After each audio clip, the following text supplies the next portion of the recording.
Hey,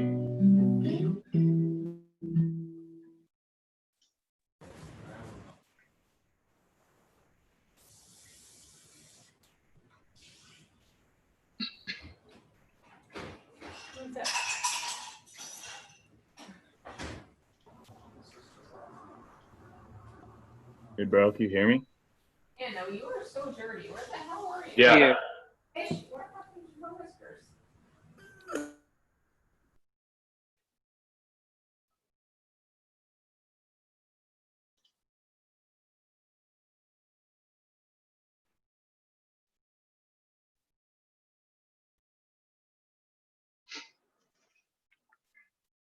You want to try to host me and I'll see if I can drop it in the workplace? Are we able to go back and forth on that?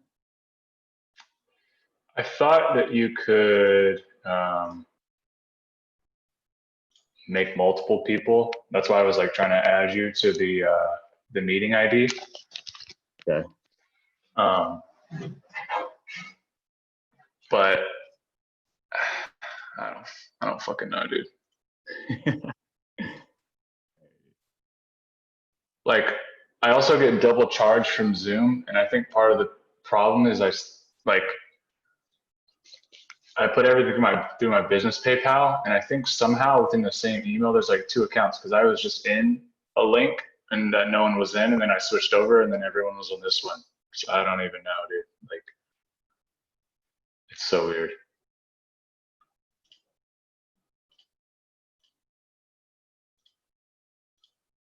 Anyways, See an it's option so to annoying. share? Like, do you see an option to share in the workplace? Does it allow you to do that? I don't know. I made you host. Do you have to be logged in? I assume you have to be logged into Workplace, right? Yep. Oh, let's see. Wait, what's this? Where was I?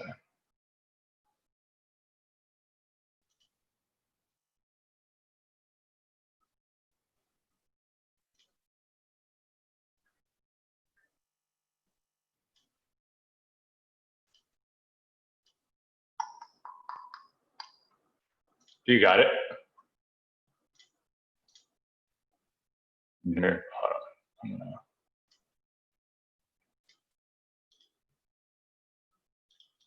Yeah, see, I can't do shit on my end now.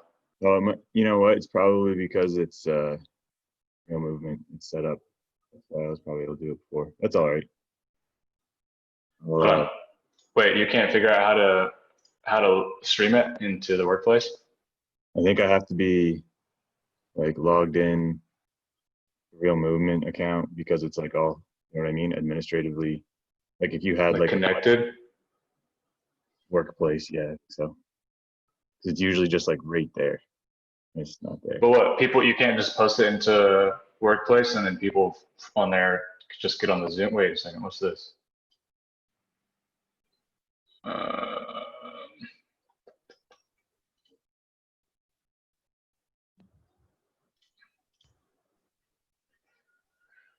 Good crew today. This is going to be what's interesting. up? So we've got a Oh, good crew today. This will be an interesting one doing back bridge. That's some good stuff though. The key with teaching like this too is you don't want to put you in a position where you feel like you need special equipment to train it or learn something. So, I'm trying to do this as minimal as possible with minimal effective kind of equipment. You'll just do it from your living room. So we'll make it happen, make it work. It's good to have ideas like that too. So you feel like you can train your back bridge without having special equipment. Am I frozen? yeah. You look like an old VHS tape. Like, Sweet.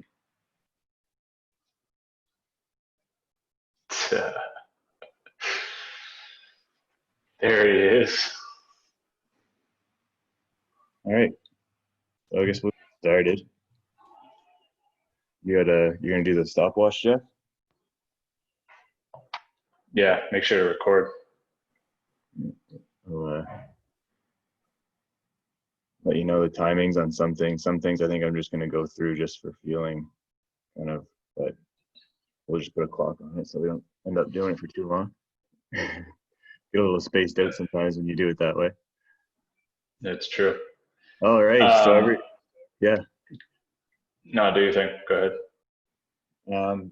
So I recommended, if you can see my setup here. This one, I'm sure you've seen videos. So I have a box set up there. So the box is going to be for a stretch, elevated cat stretch, and then it's also going to be used for elevated back bridge work. So if you have a box or stacked mat or a chair, something like that, when we get to that point in the workout, we'll talk a little bit more around the setup of it and kind of how I'm using it and everything. So find yourself some space. If you do have a strap, there's only one exercise where I'll really kind of describe the strap being advantageous if we can't get into the stretch fully. But if you do have something like that around, that'll help when we get to that point.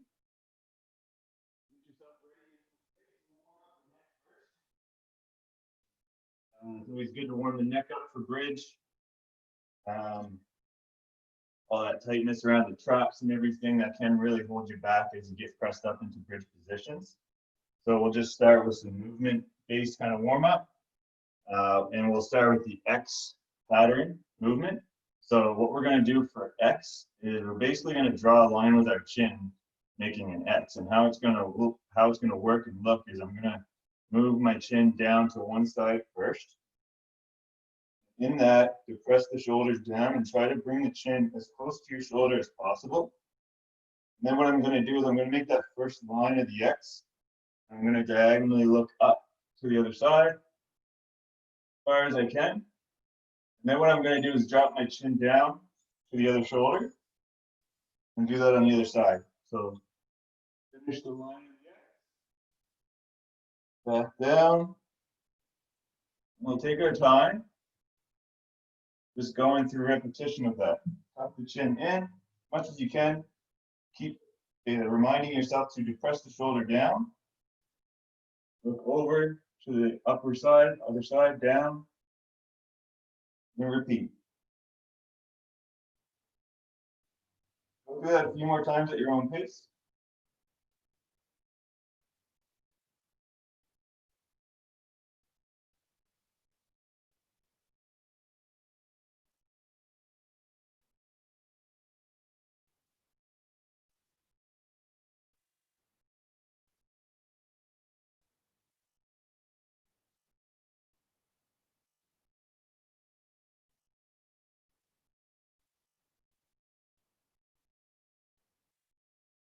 And down. Then we'll just kind of loosen the shoulders up a little bit.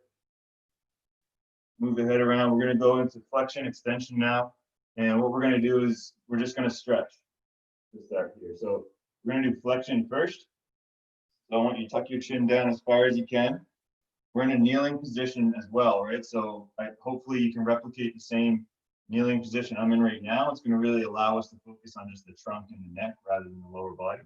So tucking that chin in as far as we can. And then I'm just going to softly grab the back of my head and provide some support to go a little deeper.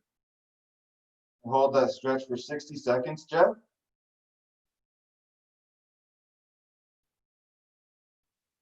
Don't pull too hard here, just enough to feel extra support, extra tension on the stretch.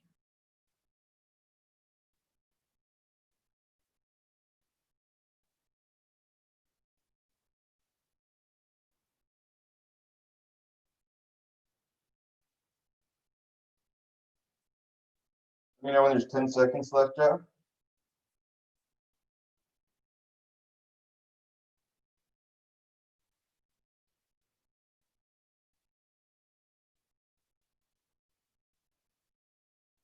The shoulders depressed.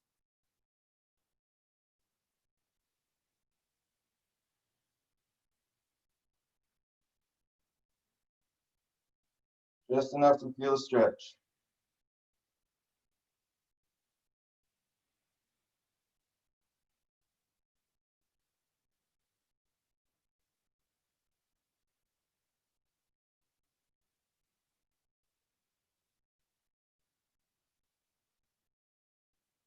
You're it, Jeff?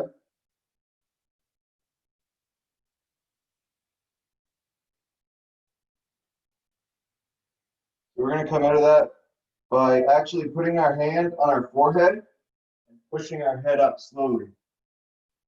Okay? That's going to be just a more gentle way to get out of a deeper stretch like that in flexion. And now we're going to go into extension. So I want you to have the shoulders down as far as you can.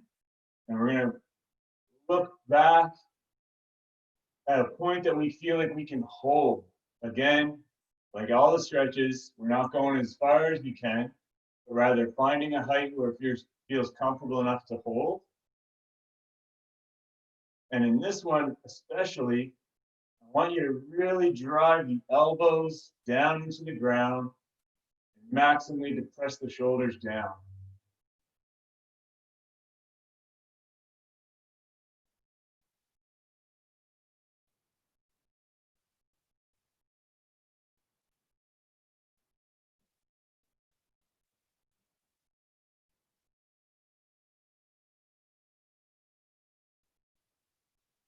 Okay, and then slowly back to center. We're going to do a lateral neck stretch. Good way to anchor this is with the hand just softly under the shin. You don't have to go so far under that you cause pain in your hand, just enough so basically that you feel like the fingertips are anchored into the floor. And then we're softly going to pull to the side as we let the shoulder depress. This is 60 seconds, Jeff. Timing this, bro? Okay. Just double checking.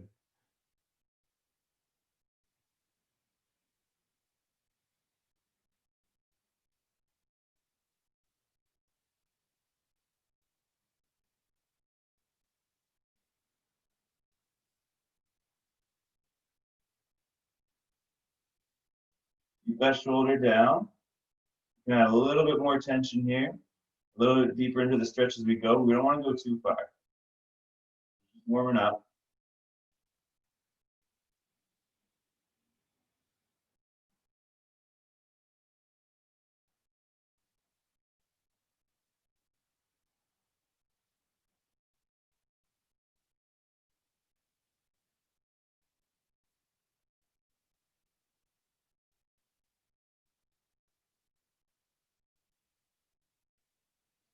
Okay, we're slowly coming out of that position. We can use our hand to move to the other side.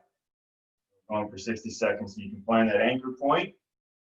You don't have to do the anchor, but it does help keep your shoulder locked in place. We're just grabbing the side of the head, softly finding the stretch and holding. Press the shoulder down.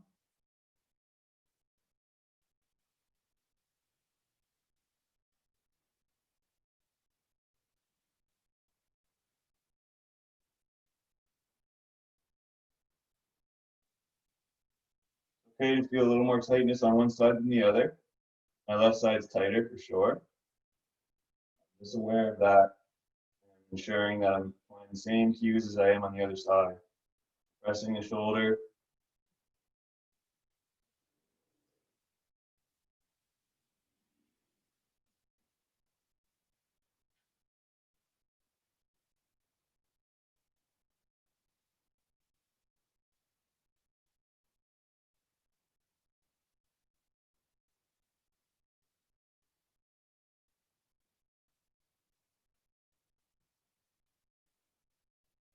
Okay, and then slowly out of that position, push your head over with your hand, nice and slowly. We're going to get in our hand-knee position, work on some cat-cow movement, and really just kind of focus on how we can articulate the spine, flexion and extension here. So we want the hands just under the shoulders. We want knees just under the hips.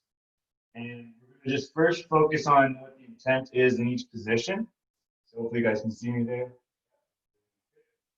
So for cat, we're looking to go into flexion and round the back. So what we can do is move the tail in and the head in. So flexion all around. Just hold that position, and then we're going to come back to neutral.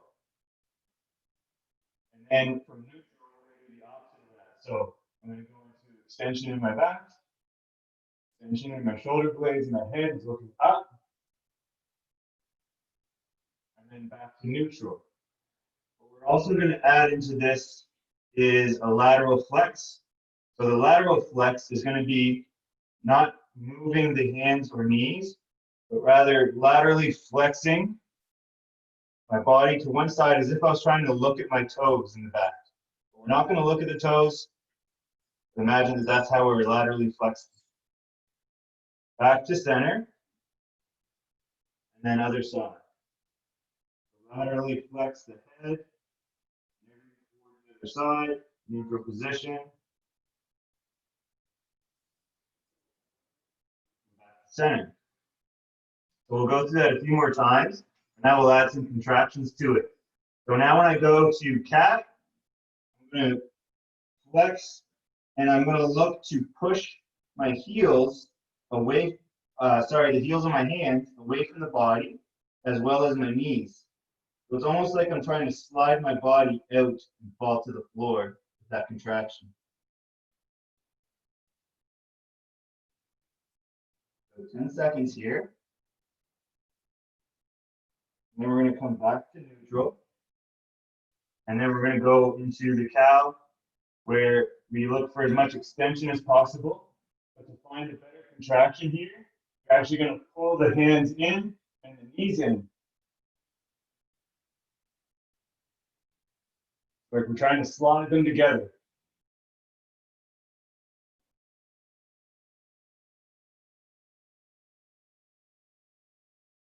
Okay, let's go back to neutral and laterally flex the body on one side.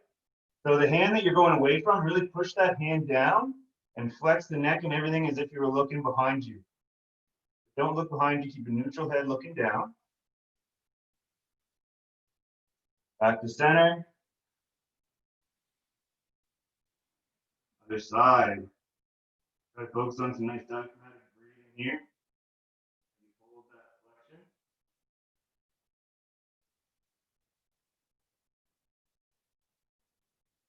Back to center. Let's do that one more time at your own pace. So we're going to move into cat. Push the knees and hands away from the body. 10-second count.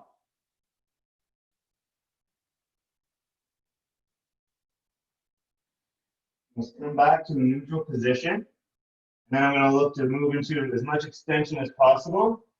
I'm going to move the knees and hands towards each other for contraction.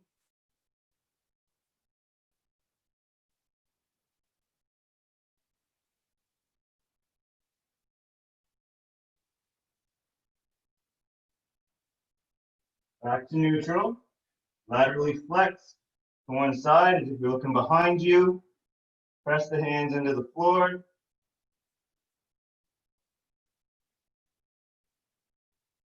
The center, and then the other side.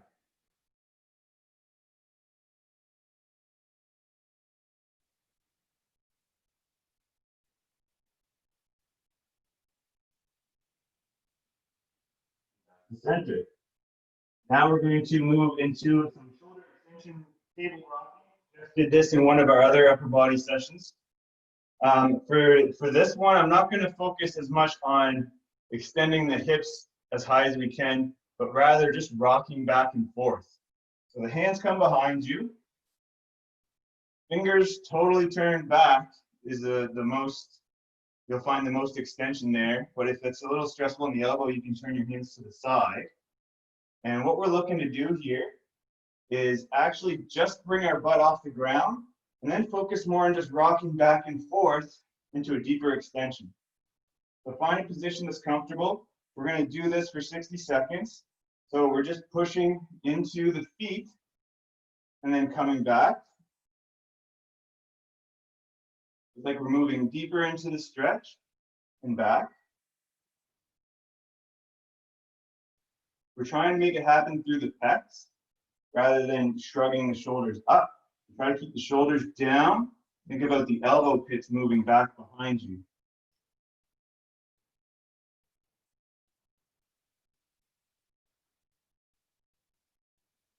So the hip focus on that hip extension isn't as extreme here. I'm actually just keeping my hips relatively low. I'm just focusing on the shoulders, coming back and forth into a deeper shoulder extension stretch.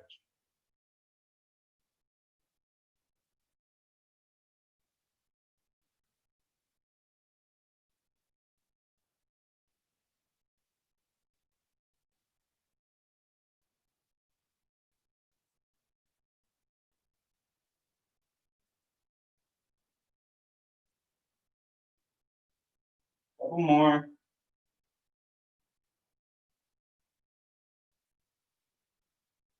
Okay, the last one, we're actually going to bring the hips forward, bring our butt down, see if we can stretch our legs out for a little bit of an extra stretch here. So in this one, see how my shoulders are collapsed in? I really want to focus on rolling my shoulders together, bringing my chest out as much as I can. Again, if we are too much on the elbows here, you can go wider and just ease up on the stretch a little bit more, so come a little taller. You don't want to feel this in the pits of your elbows. Tension in the upper back, squeezing the shoulder blades together. And we'll come out of that nice and slow, one side at a time. So we're going to move into two bodyweight static stretches, the capsule and the T stretch. So this is a 90-second one, Jeff. You can get the clock going on this. So for capsule, we're lying on our side, and we just have the arm out right in line with the shoulders. What I'm going to do is actually roll onto that shoulder as if I'm going to be doing a chest stretch. And first I want to see if I can get it as little as possible. So right over top of it. Once I'm there, and I feel like I have my tail tucked nicely, I can feel the stretch. This may be where I want to hold it. I can add a little bit more to it by reaching my arm overhead. I want to press that shoulder down and stretch. And I can add even more to it if I slide up my opposite side.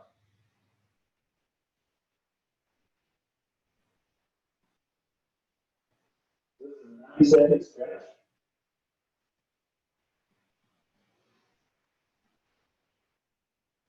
The key is to keep the body toward the floor. So the body wants to roll out the stretch, just keep turning it in.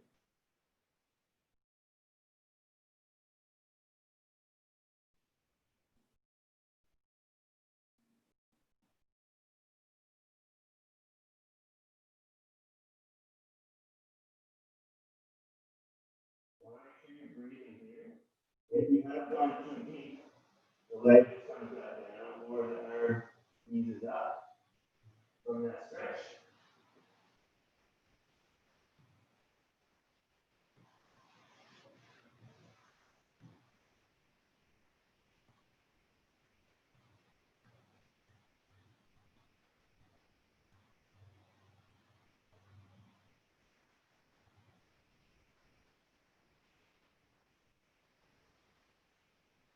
Watch the time there.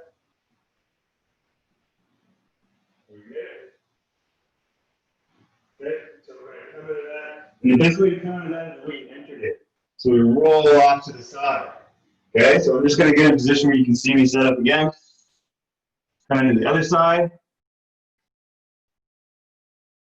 Okay, so lying on our side again. Okay, arm is out in front. Doing the other arm now, so I'm going to roll over and find that stretch first, shoulder to press. And if I want to go deeper, I'm going to reach overhead, maximize the stretch, and even deeper would be bringing the feet up. And I actually did that wrong on the other side. Sorry guys if you're looking at me. So the knee comes up on the side of the stretch. Make that more. Feel it. So I'm see me sliding that knee up. That intensifies the stretch.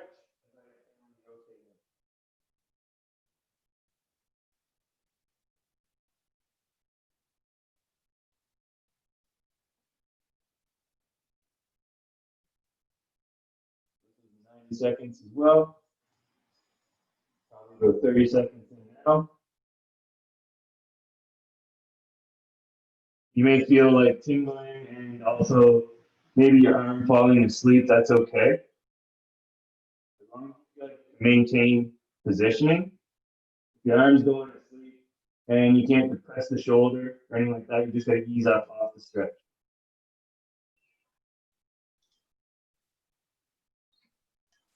Capsule stretch is excellent for the shoulder capsule and for the upper back. So in this stretch, upper back opening up as well. Rear delts. Also my traps. Yeah, in case you guys can't hear him, the hip on the shoulder that you're stretching is the one that needs to come up, if you can. Sorry, my mic's been muted and I just figured out how to fix it, so. What are you doing, man? Well, because I made you host, but then I couldn't unmute myself. Okay. Reach for time. You're almost at 2 minutes, but that's where you were on the last stretch, so. Okay, so we'll slowly come out of that. So this, basically, we're just going to do the opposite of that now. So now we're going to go into our T stretch. So we just stretched all the rear delts up and back. Now we're going to go a little deeper into the pec and bicep. So T stretch, now we're lying on our stomach. We find a T position and we turn to the side. So I'll do that on my stomach first. Find that nice T position. Shoulders. Side. And I want to stretch, so turning to the side. Try to keep the attributes of that stretch, so keep the shoulder down, roll back. And then if I want to, I can bring that arm over. That adds more weight to the stretch. Or if I'm good here, then we're good here. This is 90 seconds, right?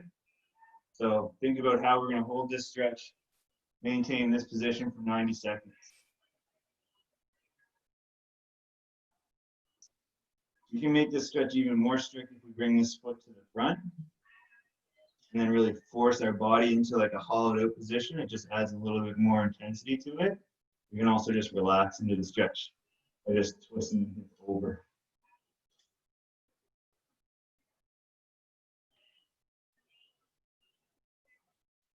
Don't force anything, guys. Just remember to breathe into it, right? So big, deep breaths. You should just naturally relax and open up into the stretch.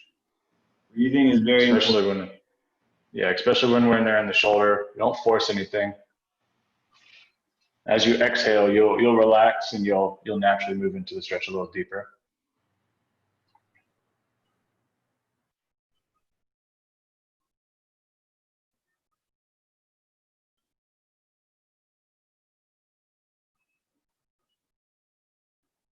Move for time.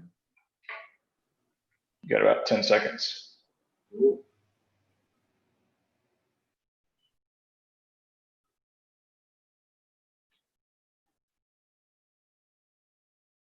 You guys are good? And bring that hand to the ground first. Have that support. And then we're going to go to the other side. Just switching so you guys can see my setup a little better here. So when you can go right to that other side. Now, elbow pain in this stretch could be from having the palm flat, right? So as I rotate my palm around, I'm going to put a little bit more stress onto extension and the elbow as well. If you're feeling that, then you just basically roll your hand so that the top of the hand is on the ground. The top of the hand on the ground, take some stress off of the elbow. And if I want to go deeper into extension, then I rotate palms facing out. Again, we're just trying to find a position that we can hold the stretch for a long period of time.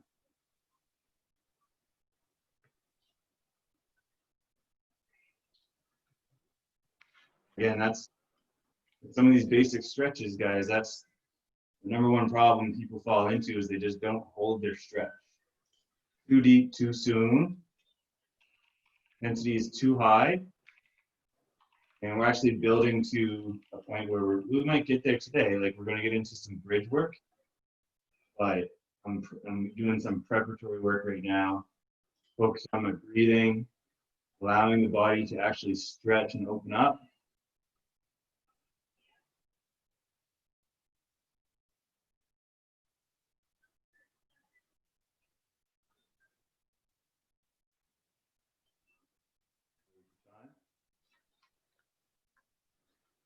Got about 10 seconds.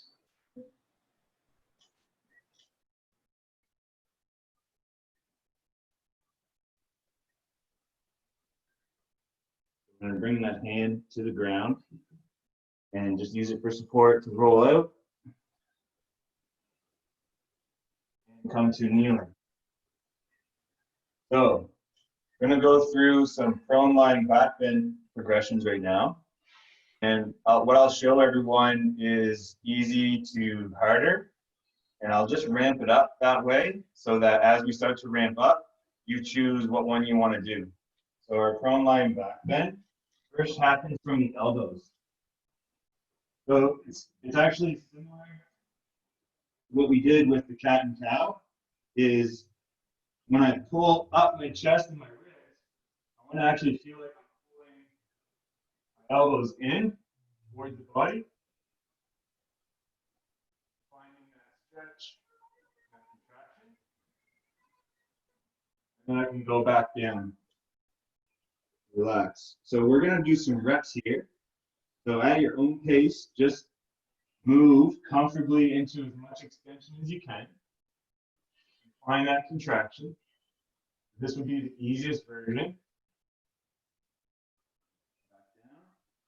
If we're going to progress this, we're going to go from hands. And I'm going to look to find a straight elbow. Once you get that straight elbow, you basically look for that same contraction. So I pull in.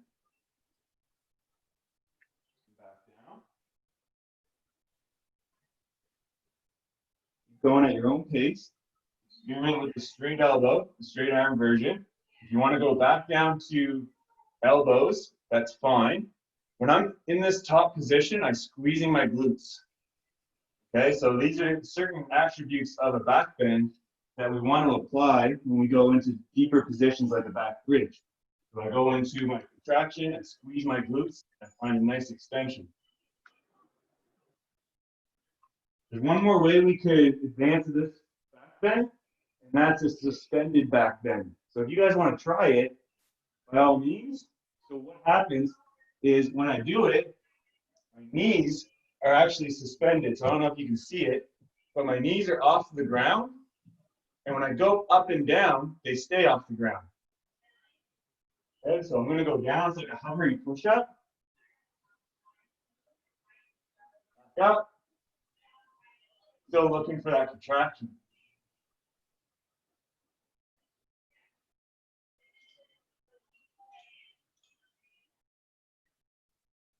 Think about lifting that sternum as high as you can. So sternum, the very top of your chest up.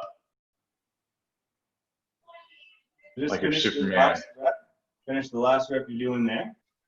And we're going to recover with some kneeling spinal flexion work. So I'm just going to let my hands go behind me. I'm going to let my chest collapse. Okay, so it's just like a Jefferson curl. Imagine one vertebrae at a time, my chest collapses, my arms go behind me. And just go as deep as you can. And we're just going to let ourselves recover with some flexion. The best way to organize your back bending, your bridge work, or any kind of spine work is complement the next movement from extension with flexion work. Lets the spine breathe. Let everything open up.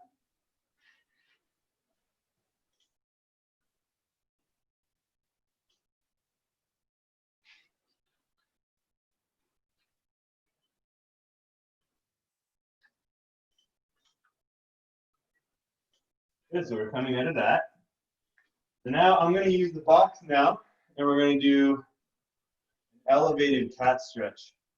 So what this is, basically we're getting into some shoulder flexion work with some spinal extension. So let's do shoulder flexion first, and just make sure that we're actually getting a good stretch through shoulder flexion. So I'll move my box so you can see. It looks all right. Try not to damage the wood floors here. So I'm going to do flexion first. So know also that the further my hands are off of the height, the less support I'm going to have. So I like to actually go about mid forearm, just so I have a little bit of support there, giving me a little bit of better feedback. So what we're going to do with flexion is we're actually going to just tuck the tail. So if my height's actually really ideal because it's right about a kneeling position, it's actually pretty neutral like to that position. But just try to tuck the tail so the ribs are pulled in. And just think about, actually, I want you to think more about contracting the shoulders here. So instead of pulling the shoulders back, that's actually what we're going to get into with the elevated cat. I want you to think about contracting the shoulders down and then trying to go deeper into that stretch with the shoulders contracted. Adds different stimulus to the lats and to what we're going to get into. It's kind of the opposite movement. So it will provide a bit of a better contraction.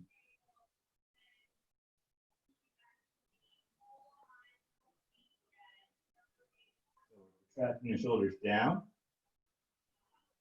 Now I'm going to ease up on that and work on the cat.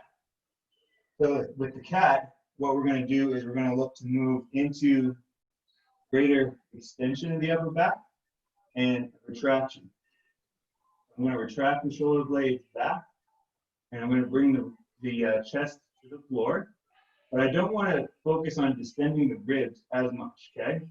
So don't let the action happen from the ribs. You can see I'm actually moving my ribs down. I want to see the action happen more from the upper back and the chest. You can find more extension here through retraction and moving the head up.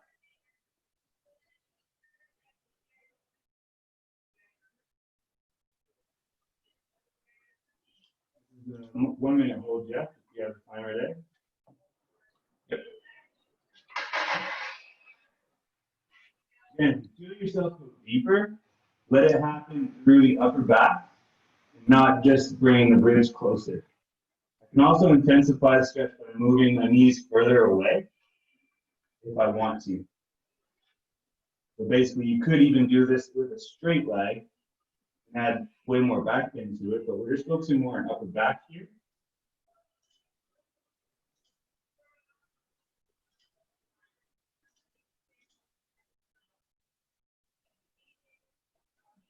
You guys are at 35 seconds. Gain retraction. Also make sure your elbows are staying straight. You want to keep the elbows nice and straight. A good way to cue that when we're not upside down is actually just to put elbow fit together.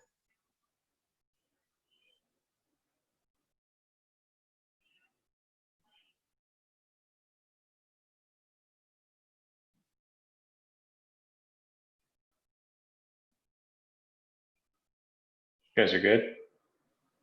So walking with the knees out of that. Just take some of the load off of the shoulders. Okay, so that was our elevated cat.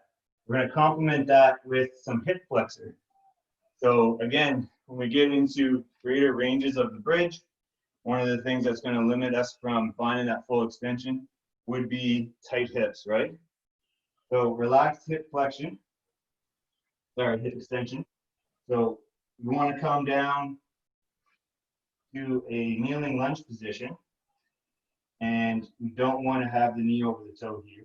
We want to have a little bit more base of support, more space here for us to move, and we want to find a good hip extension here. So one way to do it would be to see if you can actually lift the knee and pulse back. Please feel that hip extension, and then once you feel that, try to squat into the front leg. Hold that. We're going to hold this for 90 seconds. Cues here to stay in extension are going to be to make sure that the back heel is rotated outward and that the hip is rotated inward. It's kind of like two movements doing opposing things. Not feeling it, you just simply have to go lower towards the floor. Again, 90 seconds. Not looking to break any world records on this stretch. We're just trying to open the hips up. Keep that feeling as if you could float the knee off of the floor. That feeling as if you could. Internally rotated in.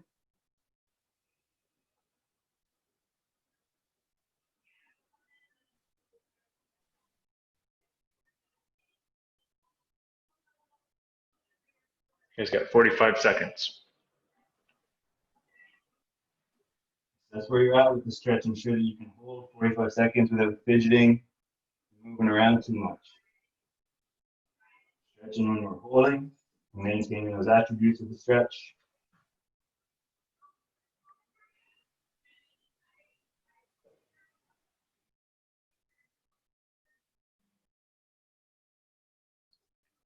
Yeah, 10 seconds.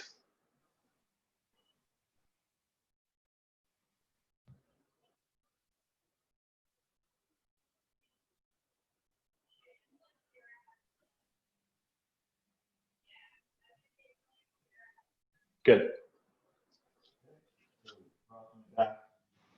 Back leg, get out of it. And then we're gonna switch sides. You wanna find that extension first. You don't want the knee over the toe. Line with the heel or slightly behind. Focus on finding that extension through digging the toes in.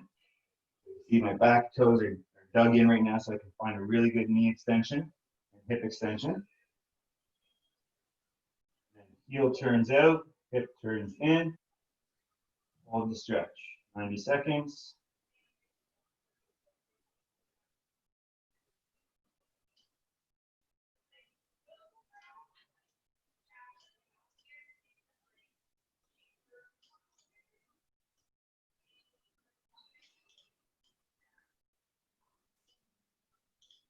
Then focus on your breathing here. The hip in extension.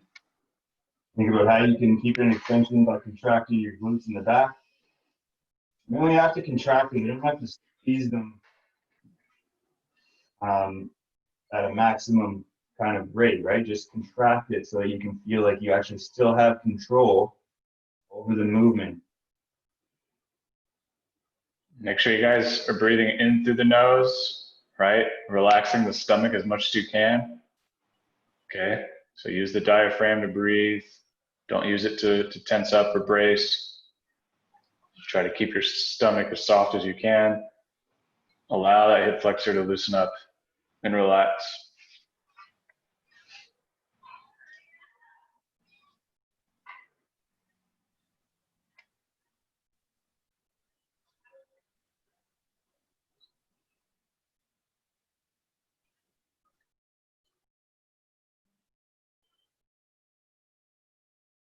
Guys got 30 seconds.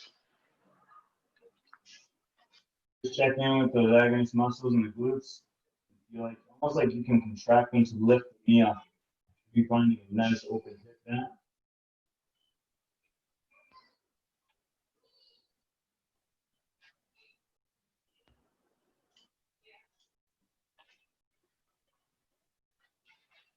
Five.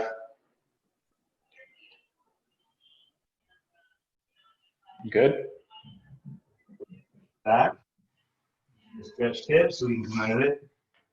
And now let's use that. Let's use that new hip extension and get into a glute bridge. So the glute bridge I'm going to show you today is one that you may want to use your straps for, because I want you to try to either, if you can, grab the feet or the ankles to find a greater extension in your upper back, or use your straps to do so. I'm going to show you that first. You can just, you want to come up nice and close so you can see what I'm looking for here.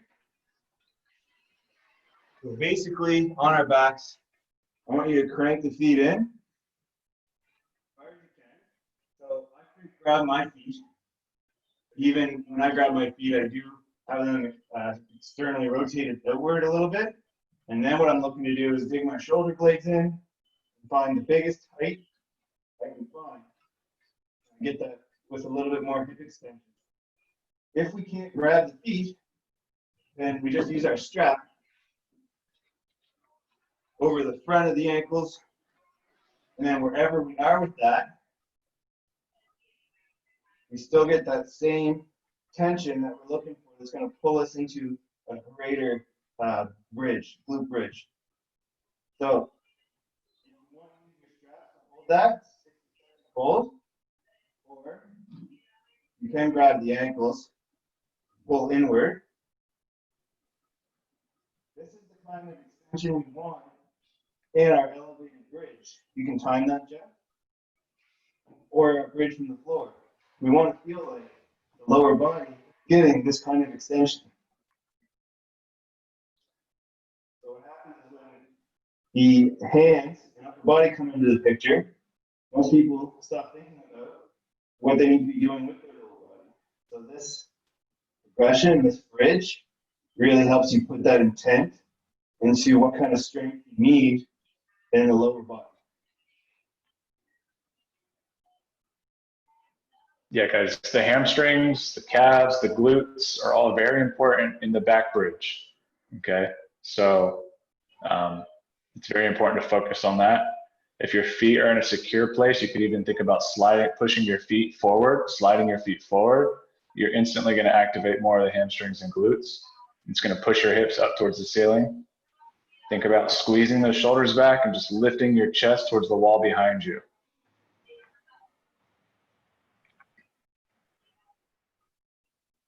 Ideally, eventually, we're going to strive for like a uniform curve from the knee down to the shoulder.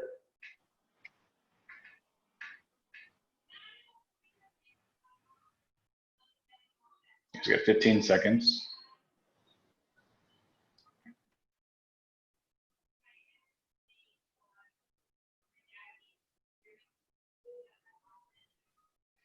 Three, two, one. Slowly exit.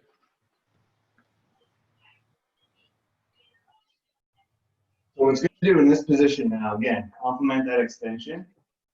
Go into tuck knee, lumbar flexion. So just enough to feel like you're complementing that movement. You can pull the chin in, the chest up if you want.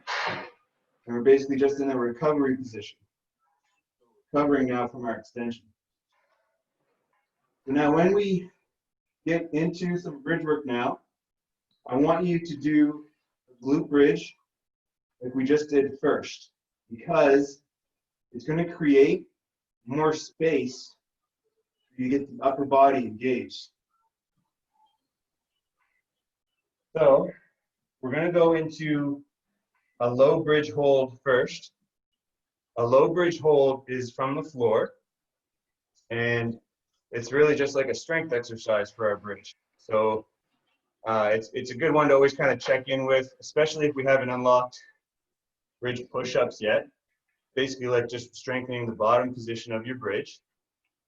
And it's going to help you build strength and also an understanding of what kind of position you're in the bottom of the bridge. It's a tripod position. So when we get into the bridge, the low bridge hold, you should be in a tripod.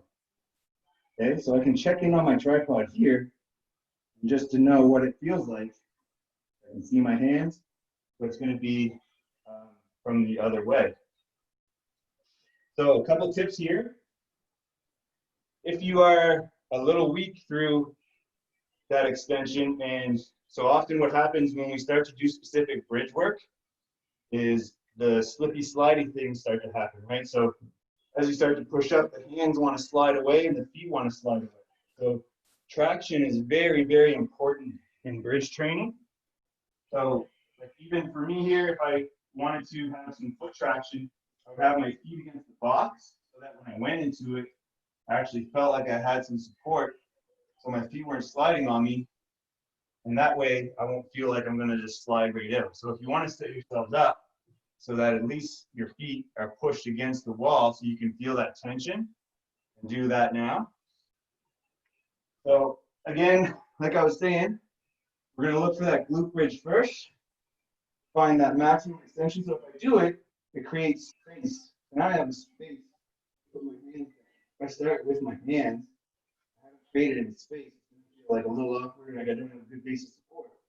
We're just going to do 10 to 15 second hold here. So feet could be together is harder, or just slightly apart, wherever you feel like you have a good base. And all you're doing, so now I'm starting to pick my chest up, my upper back up, is we're just coming into just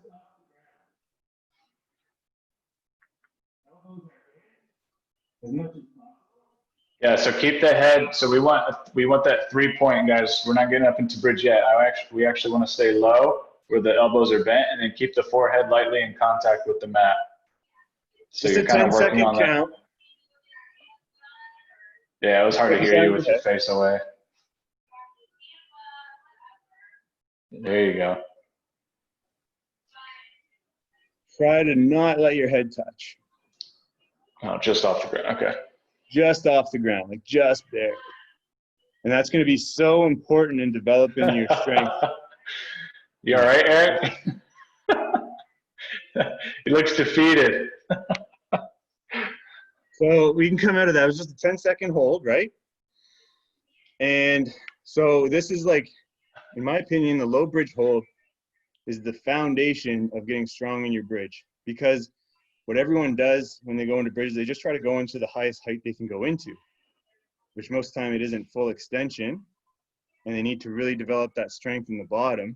So this should be a go-to for you if you can't get into an elevated bridge. You should really be working on getting super strong in just a low bridge hold. But now let's talk about the elevated bridge. Another mistake people will make in an elevated bridge is their elevation's way too high.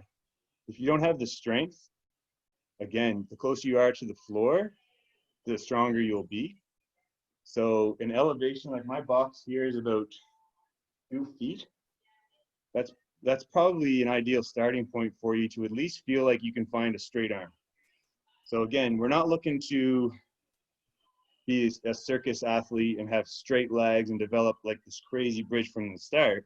We just want to focus on, number one, getting a straight arm. Once we can get a straight arm, then we can start thinking about strengthening the upper back with the straight arm, because a straight leg bridge is more about having the strength and mobility in your upper body to maintain all of the attributes with a straight leg.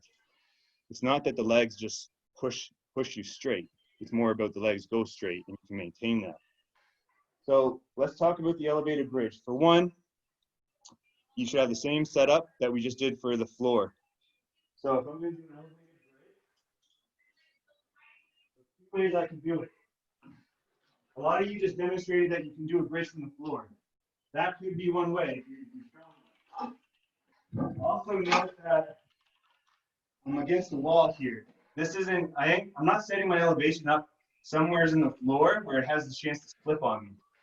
As soon as it slips, this is not a safe position for us to be in terms of like something like that happening. So set yourselves up safely. So I know that when I bridge up, I'm going to push on this box. It's against the wall. Okay, so I'm setting myself up so that I know brace and it's not going to fall on me. So first, if I'm going to go right into elevation, I'm still going to do my glute bridge. Right? So, okay, my glute bridge, that's giving me space. Now my hands are there, feet are up on the box, and I can press up into my bridge. Now, what I'm actually going to do is use my hip extension to support me in my bridge. So hips go down, hips go up, and I push up into my bridge. So the other thing I can do though, so if you struggle with driving up into elevation, you can start from the floor as well. So the other option I have, let's say I can't do it from elevation. Okay, my bridge creates space. I go into not just a low bridge hold, but actually a higher bridge, and a step.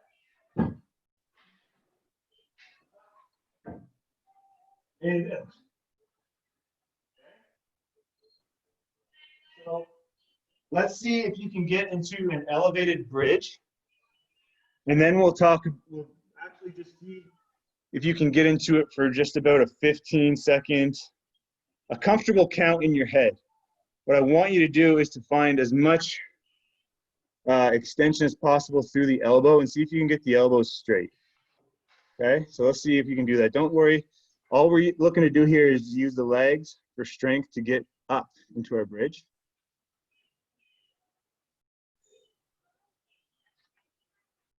And if we feel like, okay, that's not going to happen, just do another low bridge hold.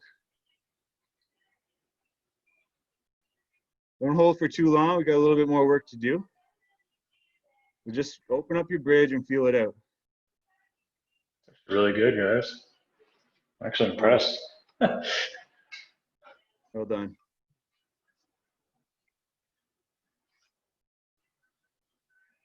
Very nice, guys. And ladies. Okay, so most of us aren't really at the point where we want to do bridge push-ups, but what we could do is basically rest and complement with some rounded back flexion work. Okay, so another flexion drill. Okay, bent legs, and I'm basically just going to come underneath my legs, and I'm going to let my upper back collapse inward. What I'm actually doing is I'm pushing my feet forward, getting a little bit more flexion here. So let's our spine breathe.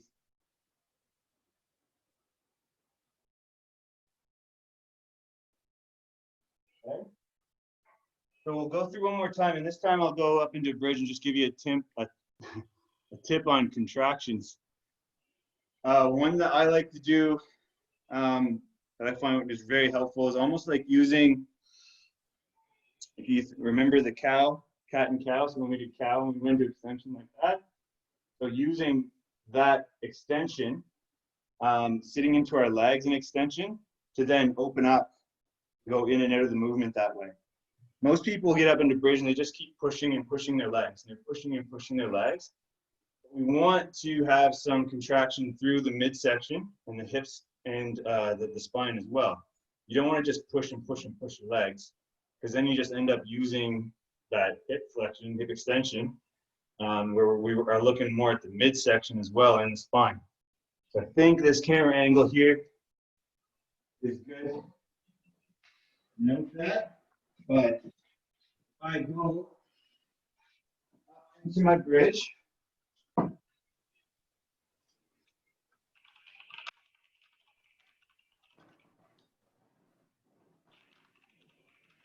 so what I'll do is squat into my legs. So into my legs and bend. I'm going to drop in my ass down and then push back in. So squat into the legs, drop your ass.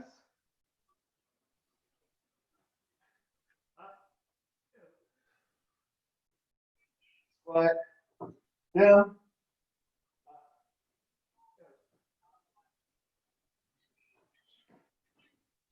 That is going to be when you get up into a good solid base on the back leg, a good progression for you to work on in terms of like contracting in and out of your bridge. So trying to open up your bridge. So opposing movements a little bit, using your legs, using your spine, and moving in and out of your bridge.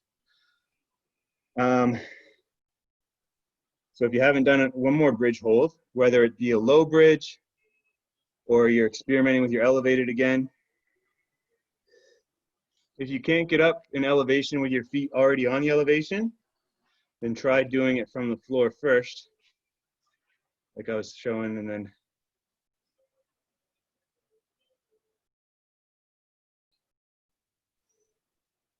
once we are up in our bridge, Stephanie, your bridge looks great. And yeah, you probably could squat into the legs a bit more.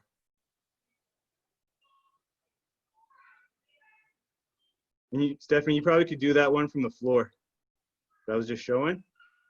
So squat into the legs if you can. And kind of cow. Yeah, cat-cow into it. Yeah. Yeah, that looks a lot better. There you go.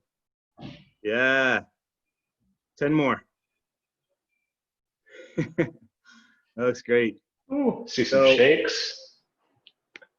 So that's good. So again, a lot of what I wanted to show you at this point in the workout was about strategy, because there's a way more strategy involved in your actual bridge work Yeah. than there is about just like, okay, I'm just going to do a bridge now. You got to have the right floor traction. You got to have the right support set up for your legs and elevation. And then it's just positioning and consistency. So that low bridge hold, like it's a tripod and elbows are in. Like if you're like this and you're trying to do a low bridge hold, there's no lat support and upper back support that's going to move you into a nice flexion. So we want everything in, nice and tight. So really focus on making a nice shape in your low bridge. The floor bridge with your feet, grabbing your feet is going to help a ton. And then you may or may not, like starting too high in an elevation is very common, or if you can do a bridge from the floor, you can walk up to your elevated bridge. But your first goal is to just develop a strong straight arm with shoulders stacked over wrist. Once shoulders are stacked over the wrist nicely, then we can start working on what's happening with the legs. And then we'll work on going down lower. So find the shape first at an elevation, right? And then we'll move ourselves down. So I will finish with just one more exercise because we've been doing it a lot. There's, you know, some questions about it and whatnot, but it's that trunk extension, reverse Nordic movement. So the reverse Nordic is like a leg extension, okay? But the trunk extension one is basically about doing more of a back bend to stretch your abs and almost like a crunching action. So a couple ways about doing this. If you're unsure, I can get myself to a point where I can do it to a height. So we're in that kneeling, and I want the movement to all happen from spine and trunk first. So if we're at a point where we feel really confident that we can do that, then we can do it to a height.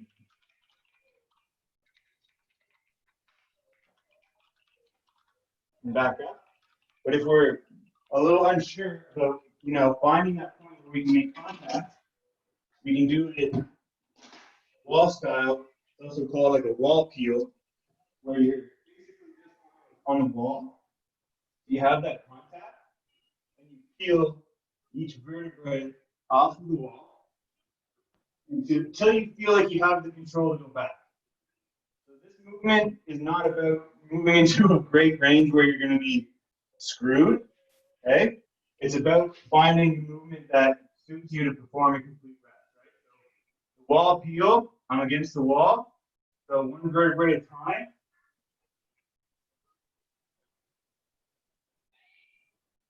Back, and squeezing the glutes, tail tucked,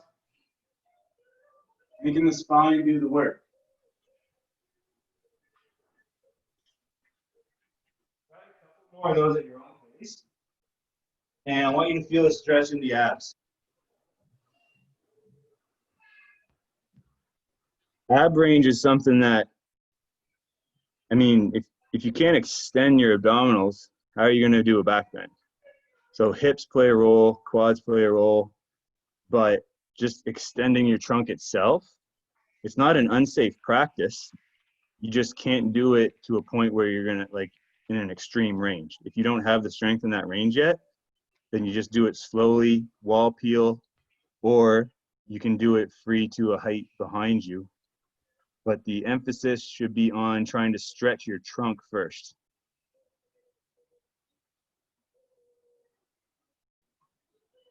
So that was that kind of concludes the session today. Hopefully you got some good strategies for approaching your back bridge, but also knowing that when we train back bridge, it's not just about training to get a back bridge. It's about stretching those areas of the body. And that's what makes range of strength work so simplistic, is like if we train for bridge and we set ourselves up to do a bridge session, we've just complemented the shoulders, the lats, the abs, the hips, the spine. So it's a easier way to think about organizing your training around those areas of the body. So hopefully you got some good strategies there on where you need to start with your bridge, or maybe get some tips on bringing that to the next level. So there's time now for questions, if anyone has any questions. Yeah, Michael, forward folding, any sort of like flexion would be helpful there if it starts to lock up on you.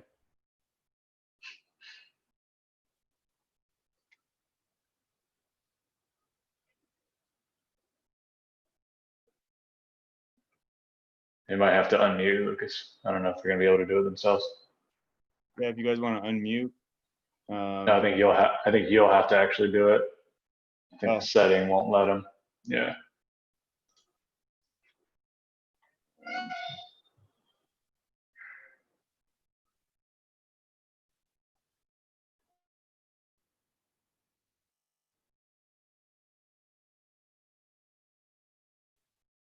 Okay, I think you can unmute now.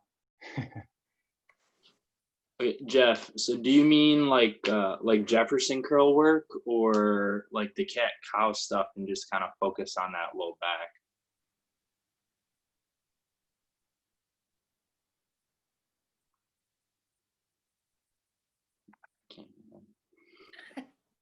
You're on mute, Jeff. Sorry, bro.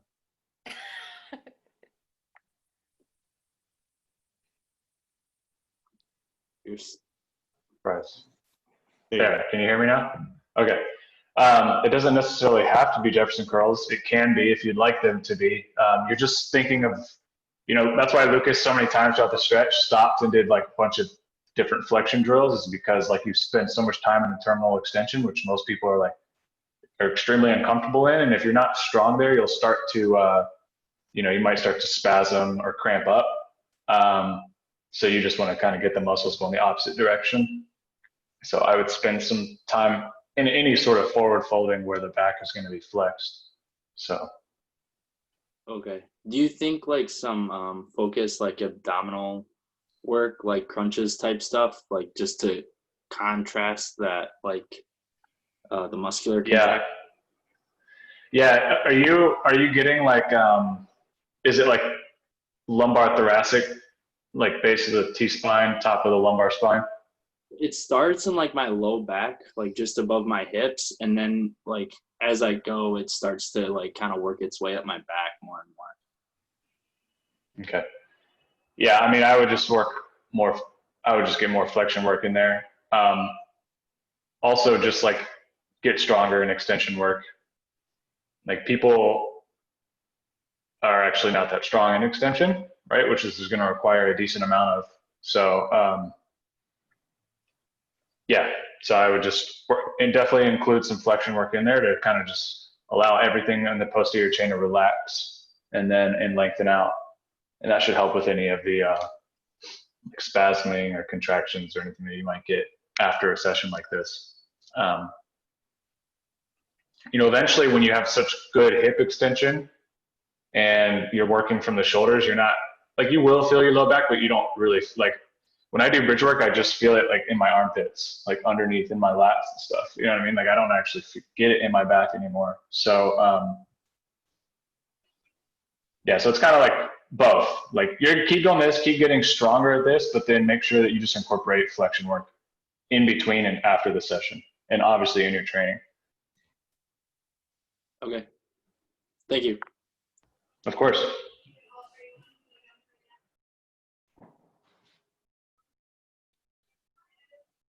So I don't know if you guys saw that I commented there on the fact that I get a headache during towards the end of my bridge training.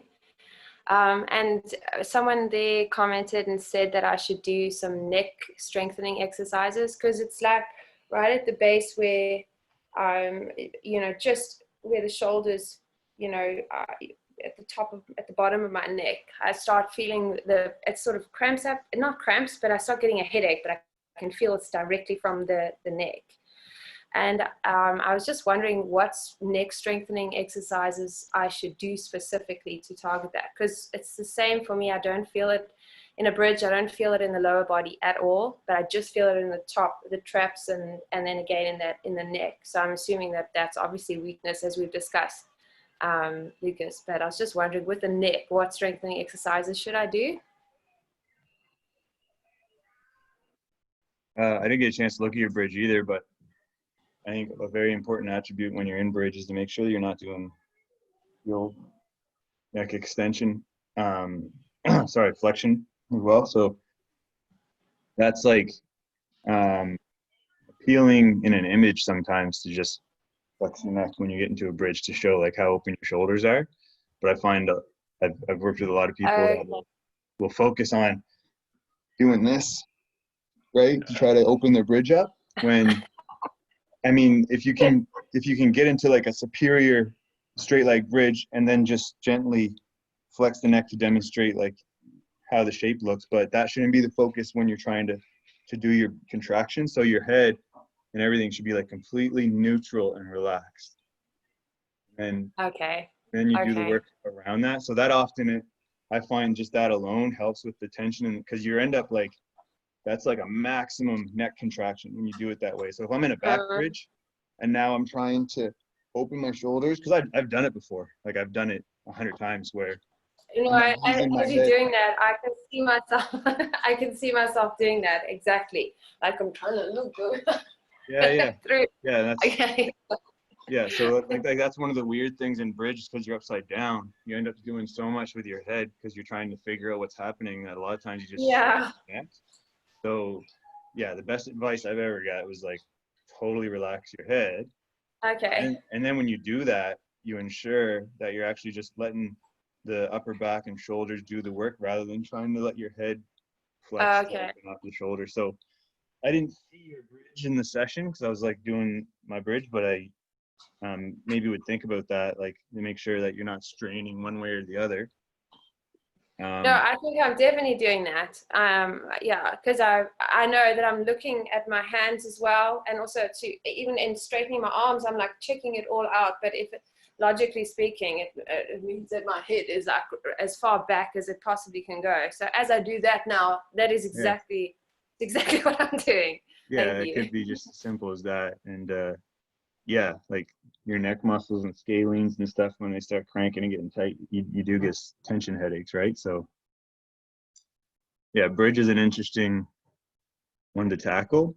But again, at the end of the day, the full bridge is like that demonstration of like superior range and strength, and all those attributes. So I mean, if you had to scale back for a bit and just focus on shoulder range work and maybe just like your glute bridge work and hip work, you're still like, again, like Jeff posted the other day, he went to his bridge for the first time. And how long was it? Since the last time I took a photograph, which I think was 6 months ago. And so, I mean, you know, like you have milestones and breakthroughs where you can kind of just ensure that. That was cold. That was like cold. We were shooting a video for a promo, and Ben was like, you did cross bench, so now you have to do a bridge. So I just got on the mat and did a bridge like that. It's not even a brag, but like literally that's like any given day of the week, I could wake up and do a bridge and I'm not going to have any issues. I'm not going to be uncomfortable. It like actually is like really therapeutic at the stage I'm at. You know, for most people, it's not therapeutic initially, it's like torture. But again, it's one of those things like Lucas and I kind of talked about earlier, like when you approach this kind of training, you have to trick your mind into thinking that it's not as intense as it's about to feel, right? And like you're really just telling yourself that, hey, I'm super comfortable, I own this, I'm good. It's gonna suck. And the same thing is like strength training. If you're like an extreme power athlete, when you got double body weight on the bar, that's intimidating shit. You know, the fact that you're putting something on your spine that weighs twice as much as you do, and you're gonna stand up with it, sit down and then stand up with it. Like, and how you approach that bar with your mindset is gonna make or break whether you get that weight up 10 out of 10 times. Way before the body ever fails, your mind will fail. So the same is in flexibility training. Like if you're not confident going into the position, regardless of what stage you're at, it doesn't matter. Like if you're only working on low bridge, like you want to own it and become confident and learn to kind of relax. And and that breathing into the diaphragm will really help you the whole system just relax, right? Because like the natural mechanism, the natural mechanism is for you to start like into the shoulders and into the neck and to kind of like breathe into the chest and super shallow breaths. Like, and it's super counterintuitive, but that's what you have to force yourself to learn how to do. Which might be another reason why you get the headaches that you get, right? Is like you're upside down and all of a sudden, whether it's just like not comfortable or you get excited and you start like kind of breathing into the neck and you're not breathing like down into your stomach, like it can definitely contribute to like all that tension and blood is just going to go right here, which is, you know, obviously not where you want it to go. But can I share something with you guys? Mm-hmm. yeah. Nikki, I'm a therapist. I had the same problem as you, but a lot of things I think came from obviously from posterior chain, all muscles, like fascia inhibited. So I find it really, when you go extension, follow with your eye. So initiate with the eye movement rather than just doing it unconsciously. So follow with the eye is very important. And stable neck is like a neutral. So a lot of like putting hand on like this kind of activation will really work. So follow with your eyes and tuck your chin. That's a stable neck. And then elevate your clavicle and elevate your shoulder blade and retract and depress. It's all like connected. So same thing as what Jeff said, because you're breathing through the not through the nose. So once you get the more diaphragm, stomach goes up. You're great able to figure it out. Push things down, not up. Okay. That makes sense? Yeah, it does. Thank you. You're welcome. And remember too, guys, like a bridge, the pressure's coming from two different sides, right? And like the cues that Lucas gave today are super important because force production and where that energy goes is very, very important, right? So like Lucas and I both have had several athletes and clients have trouble pushing up into the bridge, right? Like, oh, I'm just like really weak or whatever, which to some degree it may be that, but more times than not, it's not that. It's that you're trying to push all from right here and you're not trying to push anything from your legs. And if you guys just like look at simple physics, like if force is pushing from two sides, the energy is going to go upwards, right? Which is an exact representation of what a bridge is. So if you have two forces pushing together, the energy, the force production is going to go up. So if you think about pushing through your feet and pushing through your hands, you know, both sides of that are that's where you're going to see that. It becomes actually super easy. Like it's almost going to feel like too easy at a point because one, the power that comes from your posterior chain is going to be way more than you'll need, but then you'll just kind of find that you float into your hands and it doesn't actually require that much tricep strength, not as much as you would think it does. Like a base level of like maybe some pike push-ups or something might help develop the strength there if you feel like you don't have it, but really more times than not, it's just learning that cue of like pushing from both sides and then just getting all that energy to go upwards, and you'll just, you know, you can demonstrate that with like almost any object, right? That like if you push from both sides, like it's going to go up. So it's certainly not going to go down, right? For us, I mean, objects might, but for us, it's like it's only going to go one way, and that the hip's going to drive up, and the knees and the pushing through the hands, everything's going to go upwards. So, you know, the bridge, like, and just remember, like, women actually just have weaker necks, right? So it's probably more important that you do neck work than any of the guys in here. Not that, you know, like we've talked about before, 4 to 6 weeks of like good solid neck training, you won't ever have to train your neck again. But you should probably get a baseline in there of like, unless you're a wrestler or judo or jujitsu or something crazy where like you have people cranking on your neck, that's like next level. But for like general practitioners of just the base ability to just have some good stability in and around the shoulders and the head, and especially women, I think it's been shown to be they're about 30% weaker from a baseline of men.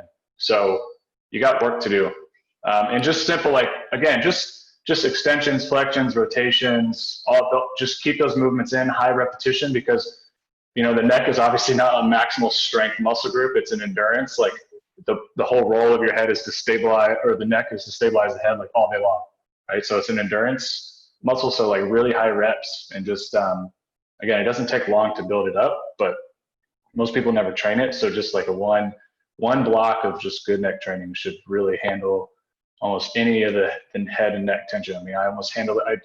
I have patients or clients who like never have to go to chiros to get spine or neck adjustments after that, because they've gone from literally not having any neck muscles to like 4 to 6 weeks of like really good neck endurance. So, you know, that's why also it's obviously we did it at the beginning of the class, because it's just such a good foundation.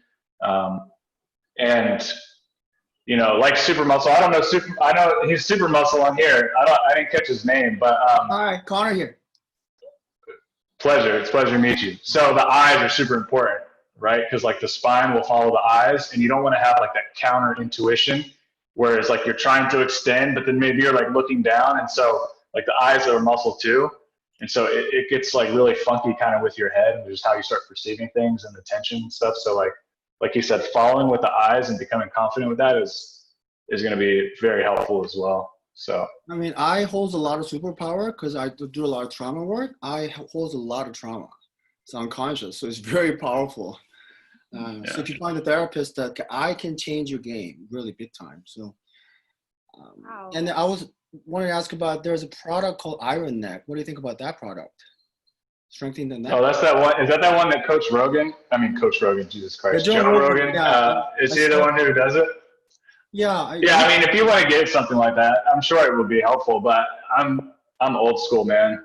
You know, especially because I'm in a position where like maybe on Lucas's side, because he deals with more coaches, so they have a little bit more access to facilities and trainings and things like that. On my side, we have kids who literally like are in some small town in Africa, and they're like have cinder blocks, and they're trying to figure out how to do the ATG. So it's like the least gadgets that we can figure out how to use, the better. But if you have access to something like that, I'm sure it's super helpful. Thank you. I want to share something with everybody. I'm going to write an article soon about this. I'm kind of gathering a lot of information and research.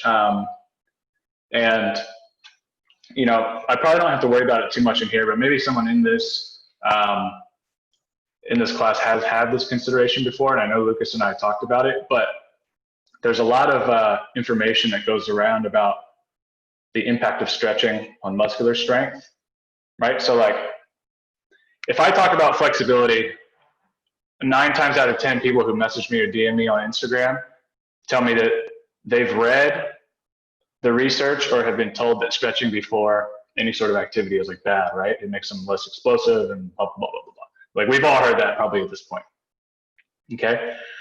So there is a scientist by the name of Len Kravitz, has his PhD. He teaches at the University of, I want to say New Mexico. Yes, University of New Mexico. He's the program coordinator of exercise science, and he's their exercise science researcher. He's had tons of awards. I believe he's actually Canadian. He did a peer-reviewed study of basically all the literature on flexibility. I believe this was done in 2012, something like that. I'll have to find the date again. But he wrote a piece on the impact of stretching on muscular strength, and he says this. And if you guys just shoot me a message on WhatsApp, actually, I'll just post a link in the chats for you guys before you guys log out. But he says this. So, although stretching and strength training are recommended as part of any comprehensive training program, better ways to include them in a training session have now been realized. When viewing the acute or immediate effects of stretching before strength training, Rubini, Costa, and Gomez, who were 3 researchers who actually have done a lot of the research on pre-performance flexibility. And this study was done in 2007, which is all cited here, so you'll have the research. Note that the research indicates that static and PNF stretching, which is what most of the studies have been utilized. So basically in the research right now, there's about 25 to 30 studies overall that have been done on flexibility, which is like 0.0000001 of what has been done with strength training. But what they found was that PNF and static stretching have been shown to shown decreases in maximal strength from 4.5% to 28%. And now all of you guys are like, what the fuck, Jeff? You just told me that stretching before training is not a bad thing. But let me finish what he says here.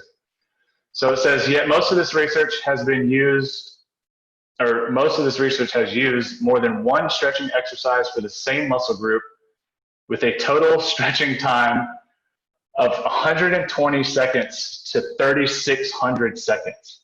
Okay, so if you don't know how many minutes 3,600 seconds are, that's an hour. Okay, so the research, which they used, they stretched the same muscle group for an hour before testing max explosiveness. Okay, 1 rep max, so absolute power output. So here it gets crazy. Hear this. Which is much more than the recommended time for optimal flexibility increases according to the ASCM study done in 2006, which they show or have shown that stretching for a total of 120 seconds would be optimal, okay? Rubini, Costa, and Gomez add that when a total flexibility session is shorter, from anywhere between 30 seconds to 480 seconds, which is 5 minutes, guys. So I want you to keep in mind that if you've ever heard Lucas and I talk, we say, Jeff, what is the optimal stretching time? 2 to 5 minutes per muscle group is all that you need to make progress. Anything beyond that can be argued as basically diminishing returns, okay? The amount of time for the return is, it's simply the exchange is not enough to put that much more time into it, right?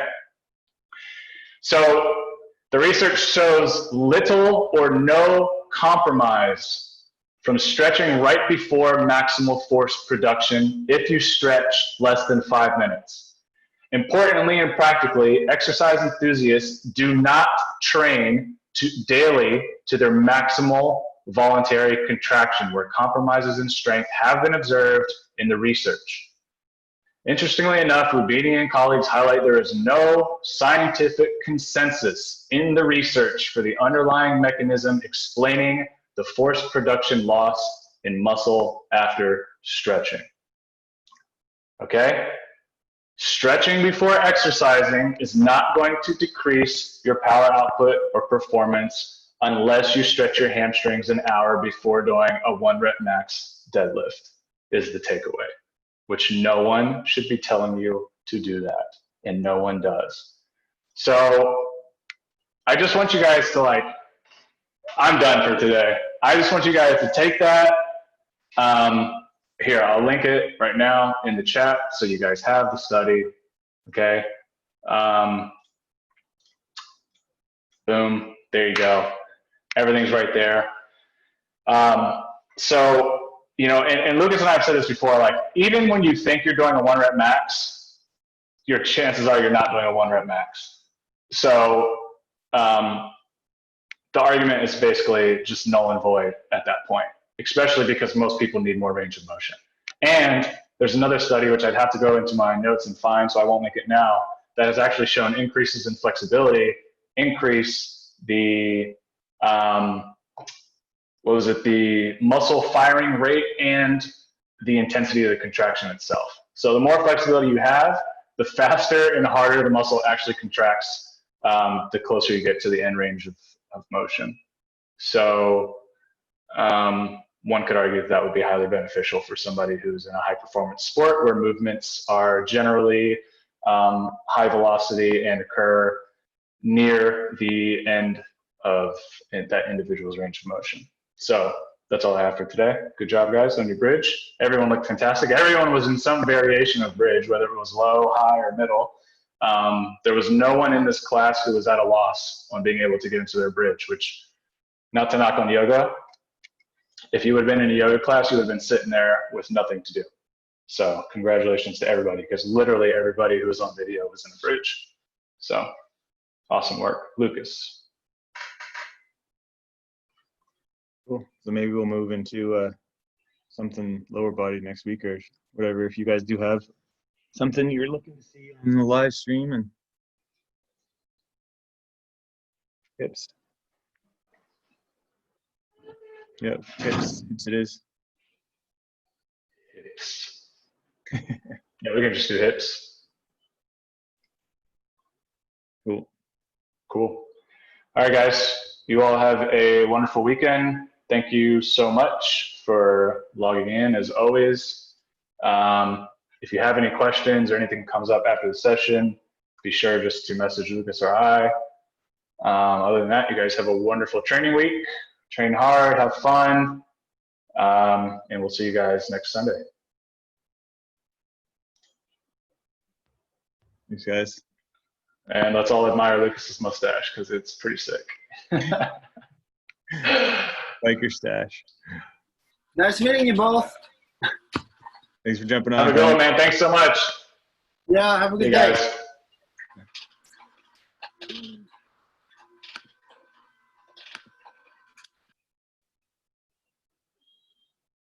Cool. I'm going to email Kit back today and try to book it for next Saturday. Okay, sweet.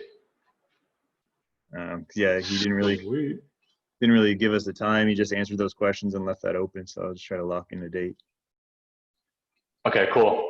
Yeah, just let me know whenever. I can always work around it. So Ben is officially, well, he'll be out of town tomorrow. So yeah, it's going to be an interesting week. See how things go. Is there someone taking the lead while he's gone? I mean, there's no real lead. It never really has been. We just kind of like, we all have our own, wait, here's my Zoom here. We all just basically have responsibility.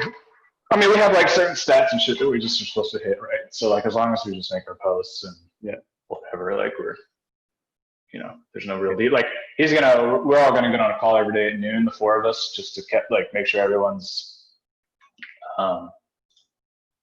just to make sure that everybody is like on the same page. But other than that, it's like business as usual, pretty much. Cool. So, all right, bro. I'll talk to you in a bit. Okay, man. Good work today.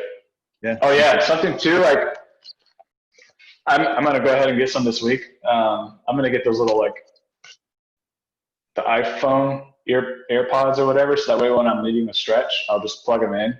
Because I guess it is hard when you turn away from the camera, the voice doesn't carry to the mic, so you can't really. It basically like goes silent. You can't hear anything. Something we could look into, but I'm definitely gonna pick some up this week just so I have them for next weekend. Yeah. You know, it's all a learning experience. We figure out how to make this better and better every time we do it. So, Yeah, but I mean, the cues were great. Like literally everyone was in a bridge, so that's pretty awesome. yeah, it's nice. Not a lot of people that can say they had 15 people at once in a bridge, so that's pretty sweet. Yeah, it was good, man. All right, bro. Enjoy the rest of your day with your family. I'll talk to you soon. You, brother. Later, man.